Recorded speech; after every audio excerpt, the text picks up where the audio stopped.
Inflation and staying ahead of it. Let's try to make the concept of inflation simple. Look at it this way. Suppose you're in another city and want to make it home in time to meet your wife for your anniversary. If you're driving at an average speed of 70 kilometers an hour, it'll take you about 4 hours to reach home in time. But what if the road to your destination was a little different? Say the road is like a treadmill and constantly moves backwards while you're trying to move forward.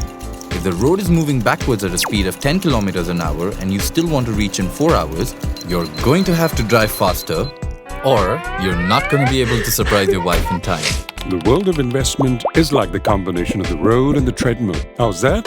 Well, one's investment have to run to cover the distance from the present situation to the desired one. And at the same time, there's a treadmill running below the road that those investments follow. This treadmill is inflation. And just like anyone on a treadmill, investments have to outrun the treadmill to travel further or risk going backwards and away from desired goals. Inflation is a rise in the general level of prices of goods and services over a period of time. And when the general price level rises, it means each rupee buys fewer goods and services. This ultimately reflects erosion in the purchasing power of money. Back to you.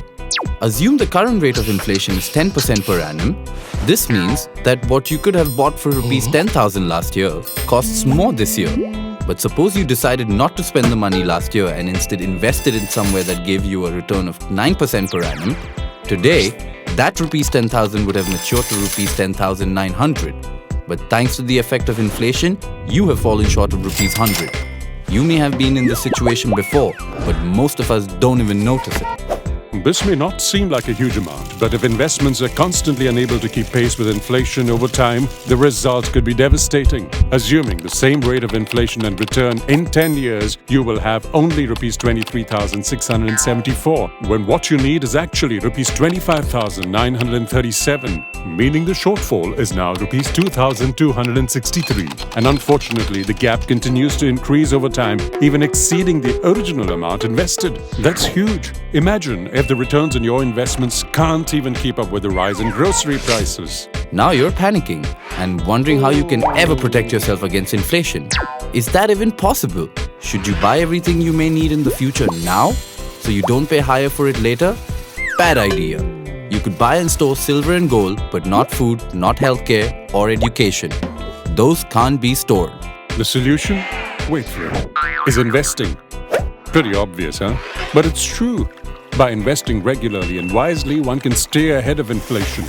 It is important to constantly keep track of the real returns on investments, which is the returns on investments minus the prevailing inflation rate. It is vital to protect purchasing power. So remember to plan ahead and invest in asset classes that will give high rates of real return over time. Don't compromise on your goals due to inflation. Instead, reassess your strategy and accommodate for inflation. Imagine how cool it would be if you actually made it on time for your anniversary, in spite of being bogged down by the treadmill. We hope you've enjoyed watching this video. Watch more and we'll help you learn about different investing concepts. You can also write to us with your feedback at editor@templeton.com. Mutual fund investments are subject to market risks. Read all scheme-related documents carefully.